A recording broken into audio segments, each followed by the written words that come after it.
नमस्कार सहकारी मित्रांनो, माझ्या यूट्यूब चॅनलला आपल्या सर्वांचं हार्दिक स्वागत आहे। आज मी आपल्यासाठी एक महत्त्वाची बातमी व्हिडिओच्या माध्यमातून आपल्यासमोर आणली आहे।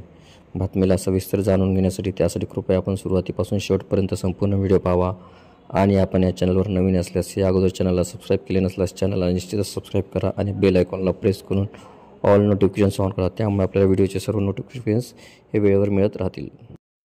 चला तर मग आपण आता सविस्तर व्हिडिओ पाहूया। एक महत्त्वाची बातमी आपल्या ज्या सरकारी कर्मचाऱ्यांसाठी आहे ती अतिशय महत्त्वाची आहे।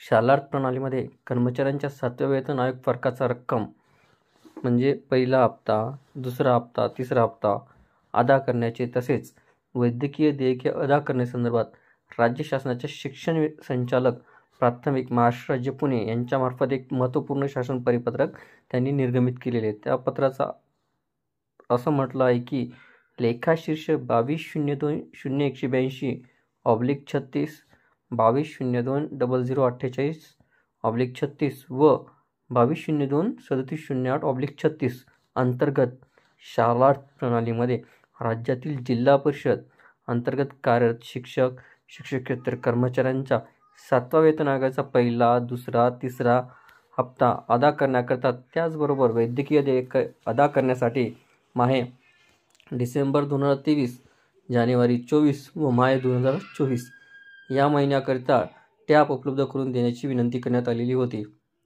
सदर शालार्थ प्रणालीमध्ये जिल्हा परिषद अंतर्गत कार्यरत शिक्षक शिक्षकेतर कर्मचाऱ्यांच्या 7व्या वेतन आयोगाचा पहिला, दुसरा, तिसरा हप्ता अदा करण्याकरिता तसेच वैद्यकीय देयके अदा करण्याकरिता टॅब उपलब्ध करून देण्याकरिता Shri Pavan Joshi business analyst IIT Mumbai यांना शिक्षण संचालक प्राथमिक यांच्या मार्फत एक पत्र सादर करण्यात आलं होतं।